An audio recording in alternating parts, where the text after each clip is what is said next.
Hello, সবাই কেমন আছেন? এই তো আজকে আমি ঝটপট একটা রেসিপি নিয়ে চলে আসলাম। ঘি পাউরুটি খুব সহজেই ঝটপট তৈরি হয়ে যায়, খেতেও দারুণ লাগে। যারা ঘি পছন্দ করেন অবশ্যই এই রেসিপিটা তৈরি করে খাবেন। 2 মিনিটেই তৈরি হয়ে যায়। কিন্তু প্রথমে আমি একটা পাত্রে 2 থেকে 3 পিস পাউরুটি নিয়ে নিলাম। পাউরুটিগুলোকে এবার আমি কেটে নিব, একটু ডিজাইন করে নিচ্ছি। আপনারা এমনি গোটাও তৈরি করতে পারেন। আমি একটু 3 কোনা শেপে কেটে নিব, দেখতেও ভালো লাগে এইভাবে কেটে নিলে একটু। এই যে দেখুন, খুবই সুন্দর হয়েছে এইভাবে কেটে নিলে।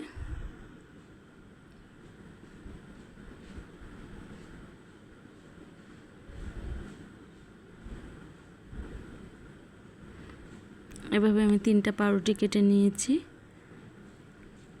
এবার আমি আপনারা ফ্রাই প্যানেও তৈরি করতে পারেন বা কড়াইতেও ভেজে নিতে পারেন। আমি তাওয়া নিয়েছি যাতে সবগুলো পাউরুটি আমি একসাথে ভেজে নিতে পারি।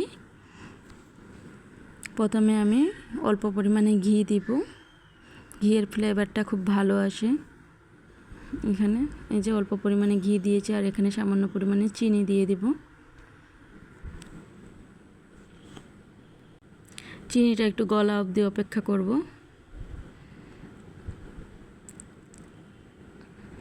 এই যে দেখুন, সব চিনিগুলো প্রায় গলেই যাচ্ছে।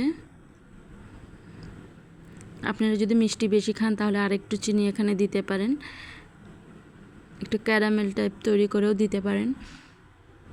এই যে দেখুন, সব চিনিগুলো গলে গেছে, আর ঘিয়ের সাথে সুন্দর করে মিশিয়ে নিলাম আমি একটি খুন্তির সাহায্যে। এবার সব পাউরুটির স্লাইসগুলো আমি বিছিয়ে দিব। আর এখানে চুলার আঁচটা একবারে লো করে দিবেন, না হলে পাউরুটিগুলো পুড়ে যাবে, কালারগুলো কালো কালো চলে আসবে।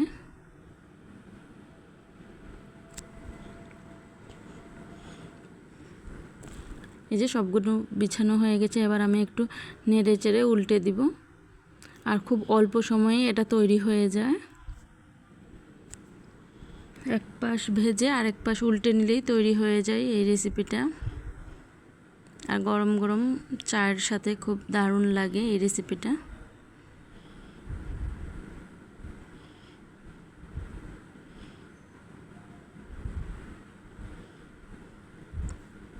এই যে আমার এক পাশ প্রায় ভাজা হয়ে গেছে। চিনিগুলো আমি একটু লাগিয়ে দিচ্ছি নেড়ে চেড়ে।